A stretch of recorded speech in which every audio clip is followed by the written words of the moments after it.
نحمده ونصلي على رسوله الكريم أما بعد فأعوذ بالله من الشيطان الرجيم بسم الله الرحمن الرحيم فاذكروني أذكركم واشكروا لي ولا تكفرون يا أيها الذين آمنوا استعينوا بالصبر والصلاة إن الله مع الصابرين ولا تقولوا لمن يقتل في سبيل الله أموات بل احیاء ولکن لا تشعرون۔ بس یاد کرو تم مجھے، میں تمہیں یاد کروں گا، اور میرا شکر کرو اور ناقدری نہ کرو، اے وہ لوگوں جو ایمان لائے ہو۔ مدد حاصل کرو صبر اور نماز کے ذریعے سے، تحقیق اللہ تعالی صبر کرنے والوں کے ساتھ ہے۔ اور نہ کہو تم ان لوگوں سے جو قتل کیے گئے اللہ کی راہ میں کہ مردے ہیں، بلکہ وہ زندہ ہیں لیکن تم نہیں سمجھ سکتے۔ صدق اللہ العظیم وصدق رسولہ النبی الکریم ونحن علی ذلک من الشاہدین والشاکرین والحمد للہ رب العالمین۔ اللہم صلی علی سیدنا محمد النبی الامی وعلی آلہ واصحابہ وسلم تسلیما۔ قابل صد احترام میرے بزرگوں اور بھائیوں، اس سے پہلی آیات میں تحویل قبلہ کا تفصیلی مسئلہ ذکر ہوا۔ ان آیات میں اللہ تعالی نے تہذیب اخلاق کے امور کو ذکر فرمایا ہے۔ کل میں نے خلاصتاً ذکر کر دیا تھا کہ عام اہل علم کے نزدیک تہذیب اخلاق کے 5 بنیادی اصول ہیں۔ نمبر 1 ذکر الہی، کہ اللہ کا ذکر کرو۔ اللہ کا ذکر عبادات میں سے وہ عظیم عبادت ہے کہ جس کی کوئی حد نہیں ہے۔ پھر ذکر زبان کے ذریعے سے بھی ہوتا ہے، اللہ کی تعریف کرنا، حمد و ثنا بیان کرنا، اور عمل کے ذریعے سے بھی ذکر ہوتا ہے۔ مثلا ایک انسان 5 وقت نماز ادا کرتا ہے، فرائض کو، اسی طرح واجبات اور سنن پڑھتا ہے، تو جب اس میں اللہ کی رضا صرف مقصود ہو تو پھر یہ نماز بھی ذکر الہی کے زمرے میں آ جاتی ہے۔ خود قرآن کریم میں اللہ نے فرمایا اقم الصلاۃ لذکری، نماز قائم کر میری یاد دہانی کے لیے، مجھے یاد کرنے کے لیے۔ تو قرآن کریم نے نماز کو بھی ذکر کہا، تو نماز ایک فعل ہے، ایک عمل ہے۔ اسی طرح فرمایا واشکروا لی، میرا شکر ادا کرو۔ شکر کے متعلق کل میں نے عرض کیا تھا کہ ایک تو زبان کے ساتھ شکر ادا کرنا ہے کہ یا اللہ فلاں تو نے نعمت دی، اولاد کی نعمت دی، صالح بیوی دے دی، اچھا رہنے کے لیے گھر دے دیا، خاندان اچھا مل گیا، یہ ساری اللہ کی نعمتیں ہیں۔ حلال روزی آسانی کے ساتھ مل گئی، تکالیف اور مصائب سے انسان بچ گیا، یہ ساری خدا کی نعمتیں ہیں۔ اور ایک ایک نعمت پر انسان زبان سے شکر ادا کرتا رہے، یا اللہ تیرا شکر، یا اللہ تیرا شکر، یا اللہم لک الحمد ولک الشکر، یا اللہ تیری تعریف ہے، تیرا ہی شکر ہے۔ اور دوسرا عملی شکر یہ ہے کہ جس نعمت کو، جو نعمت اللہ نے دی ہے، اس نعمت کو اسی انداز سے خرچ کرے جیسے اللہ کا حکم ہے۔ اس نعمت کو اللہ کے حکم کے مطابق خرچ کرنا، یہ بھی شکر ہے۔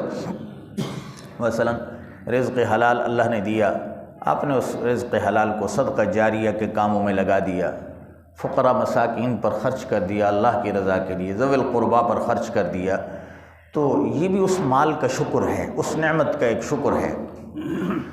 اس سے اگلی آیت میں اللہ تعالیٰ فرماتے ہیں کہ اے ایمان والو، مدد حاصل کرو صبر کے ذریعے سے اور نماز کے ذریعے سے۔ چونکہ پچھلی آیات میں تحویل قبلہ کا حکم بیان ہوا، تو تحویل قبلہ کے اس حکم کی وجہ سے یہود اور نصارہ اور دوسرا مشرکین عرب، دونوں قسم کے فریق جو تھے، وہ نبی کریم صلی اللہ علیہ وسلم پر اور اہل ایمان پر مختلف قسم کے اعتراض کرتے تھے۔ اب اللہ کے نبی پر اعتراض ہو، طعن و تشنیع ہو تو انسان کو صدمہ تو پہنچتا ہے، تکلیف تو پہنچتی ہے۔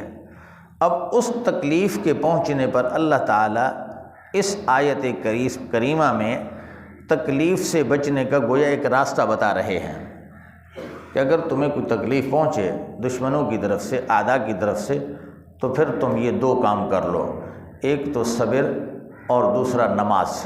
نماز کے ذریعے سے اللہ کی مدد چاہو تو پھر اس مصیبت کو سہنا، تکلیف کو سہنا تمہارے لیے آسان ہو جائے گا۔ حدیث میں آتا ہے کہ صبر کے دو معنی ہیں، ایک ہے رکنا اور دوسرا ہے برداشت کرنا۔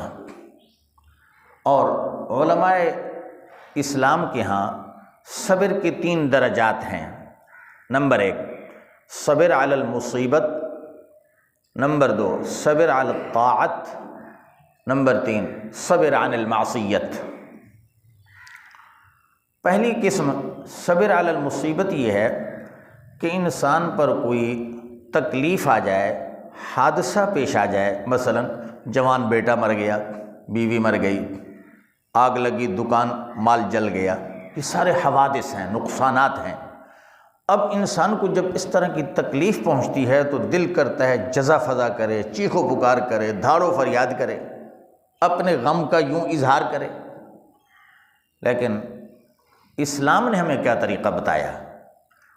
امام ترمذی رحمہ اللہ نے ایک حدیث ذکر فرمائی ہے صحیح ترمذی میں کہ نبی کریم صلی اللہ علیہ وسلم نے ارشاد فرمایا وَمِنَ الْيَقِينِ مَا تُهَوَّنُ بِهِ عَلَيْنَا مَصَائِبَ الدُّنْيَا، اے اللہ ہمیں یقین کا وہ کامل درجہ عطا فرما کہ جس یقین محکم کے بعد مصائب اور تکلیفات کا جھیلنا ہمارے لیے آسان ہو جائے، مصائب اور تکالیف کا برداشت کرنا ہمارے لیے آسان ہو جائے۔ یہ دعا تلقین کی ہے جناب رسالت مآب صلی اللہ علیہ وسلم نے۔ اب صبر یہ ہے، صبر علی المصیبت، کہ دل تو کرتا ہے کہ دھاڑ و فریاد کروں، لیکن دوسری طرف دیکھتا ہے کہ اسلام کی ہدایات کیا ہیں، قرآن کریم کی ہدایات کیا ہیں، جناب رسول اللہ صلی اللہ علیہ وسلم کا اسوہ حسنہ کیا ہے کہ مصیبت کے وقت کیا کیا جائے۔ جب ان چیزوں کو دیکھتا ہے تو جزا فضا سے رک جاتا ہے اور اللہ کی رضا پہ راضی رہتا ہے، صبر رکھتا ہے۔ اسی کو کہتے ہیں صبر، مصیبت کو برداشت کر لینا۔ اور ایک حدیث میں آپ نے فرمایا الصبر عند صدمۃ الاولی، الصبر عند صدمۃ الاولی، کہ جب انسان کو صدمہ پہنچے تو صدمہ کی ابتدا کے اندر ہی صبر کرے تو وہ اس اجر اور ثواب کا مستحق ہے، اور اگر ابتدا کے وقت تو خوب چیخ و پکار کرے، جزا فضا کرے، دھاڑ فریاد کرتا رہے، جب کچھ زمانہ وقت گزر جائے پھر ٹھنڈا پڑ جائے، اس کو صبر نہیں کہتے۔ اس صورت میں وہ صبر کا مستحق، صبر کے ثواب اور اجر کا مستحق نہیں ہے۔ الصبر عند صدمۃ الاولی، جب تکلیف آئی، تکلیف کے وقت حدیث میں آتا ہے حضور علیہ السلام کے بیٹے حضرت ابراہیم، جب ان کا آخری وقت ہوا، سکرات کی کیفیت تھی، حضور علیہ السلام نے گود میں اٹھایا ہوا ہے، آپ دیکھ رہے ہیں کہ میرا بچہ مجھ سے رخصت ہو رہا ہے، زندگی، اس دنیا کی زندگی کے آخری لمحات ہیں، گود میں اٹھایا ہوا ہے، اور کیا کہہ رہے ہیں؟ فرماتے ہیں کہ انا بفراقک یا ابراہیم لمحزونون، العین تدمع والقلب یحزن، ابراہیم آنکھ آنسو بہا رہی ہے، دل غمگین ہے، اور تیری جدائیگی پر میں غمناک ہوں، غمگین ہوں، غم کی کیفیت میں ہوں، لیکن مجال ہے کہ زبان سے کوئی ناشکری کا کلمہ نکالا ہو، بے صبری کا مظاہرہ کیا ہو، قطعاً نہیں۔ تو اسلام ہمیں یہ ہدایات دیتا ہے، جب تکلیف آئے، مصیبت آئے، تو اس مصیبت کو یوں سمجھ لو کہ یہ مصیبت میرے اوپر اللہ نے لکھ دی تھی، اللہ کی طرف سے آئی ہے۔ قرآن کریم کہتا ہے قُل لَن يُصِيبَنَا إِلَّا مَا كَتَبَ اللَّهُ لَنَا، کوئی مصیبت ہم کو نہیں پہنچتی، تکلیف، مگر وہی جو اللہ نے ہمارے مقدر میں لکھ دی ہے۔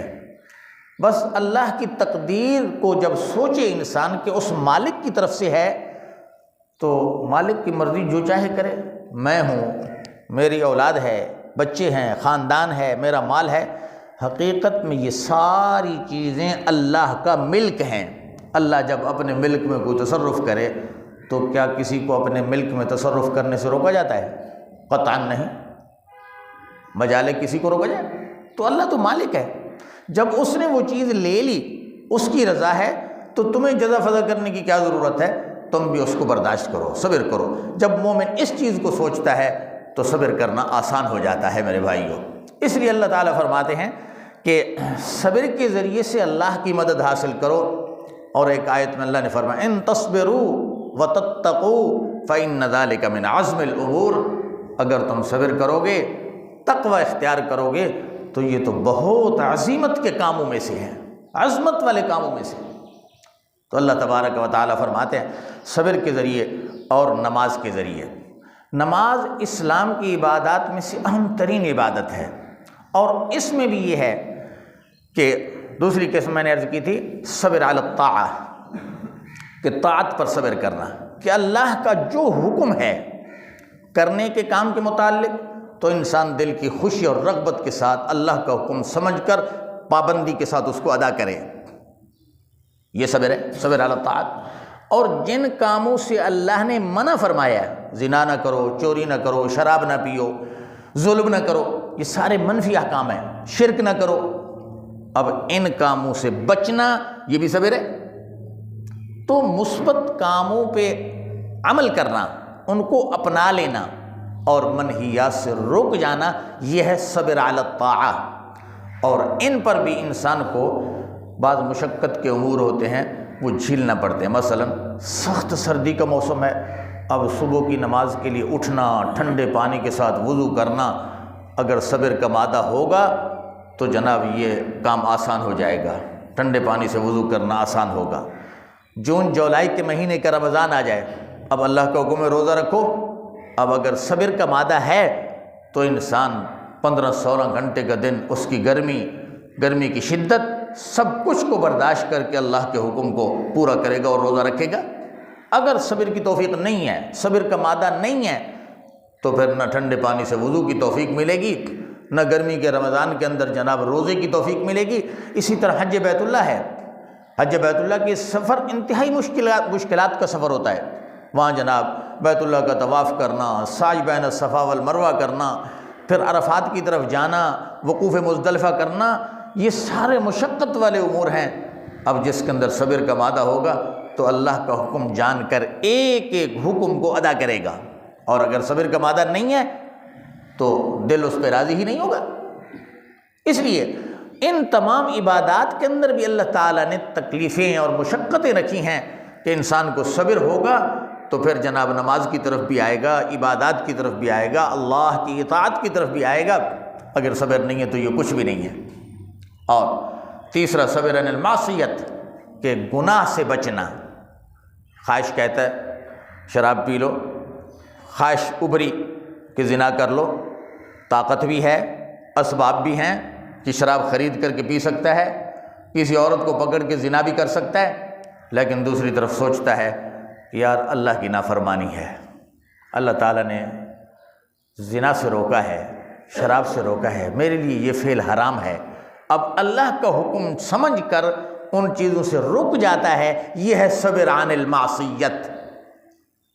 میرے محترم بھائیوں، جب انسان کو یہ 3 درجات حاصل ہوں گے کہ مصیبت پر مصیبت کو اللہ کا امر سمجھ کر برداشت کرنا، احکام شرعیہ کو اللہ کا حکم جان کر پورا کرنا، اور حرام کاموں سے اللہ کا حکم سمجھ کر بچ جانا، جس کو یہ 3 درجات مل گئے، اس کے متعلق اللہ فرماتے ہیں ان اللہ مع الصابرین۔ اور اس صبر کا اجر و ثواب پتہ ہے کتنا ہے؟ نماز کا ثواب ایک حد تک ہے، محدود ہے، روزہ، زکوٰۃ، حج، جہاد، ان تمام احکام کا ثواب اور اجر محدود، لیکن صبر کا ثواب قرآن کریم میں اللہ نے فرمایا انما یوفی الصابرون، جو لوگ مصیبتوں میں صبر کرتے ہیں، فرمایا انما یوفی الصابرون اجرہم بغیر حساب، اجرہم بغیر حساب، کہ ان لوگوں کا اجر اتنا ہے جس کی کوئی حد نہیں ہے، لامحدود اجر و ثواب ہے۔ تو یہ دنیا کے اندر صبر ہی وہ عظیم نعمت ہے جو اللہ تعالیٰ اہل ایمان کو نصیب فرماتے ہیں کہ اللہ کی رضا سمجھ کر اس کے ہر فیصلے کو قبول کرتے ہیں، اس پر راضی رہتے ہیں، تو اللہ تعالیٰ یہ اجر عطا فرماتے ہیں۔ تو اللہ تعالیٰ سے دعا ہے اللہ پاک ہمیں بھی ان تہذیب اخلاق کے امور کو سمجھنے اور اس کے مطابق اللہ کی رضا سمجھ کر اس کو اپنانے کی توفیق عطا فرمائے۔ اور یہ انعام بھی اللہ تعالیٰ نے دے دیا کہ جو یہ کام کرے گا تو پھر اللہ تعالیٰ کو اپنے ساتھ پائے گا۔ جس کو دنیا میں اللہ کی معیت مل گئی، اللہ کی معیت کا معنی کیا ہے؟ معیت کا لفظی معنی تو ہوتا ہے نا دو چیزوں کا آپس میں جسم و جان کے اعتبار سے یوں متصل ہو جانا۔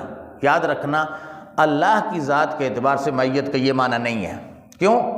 کہ خدا جسم سے بھی پاک ہے، خدا زمان سے بھی پاک ہے، خدا مکان سے بھی پاک ہے۔ وہ لا زمان لا مکان ہے۔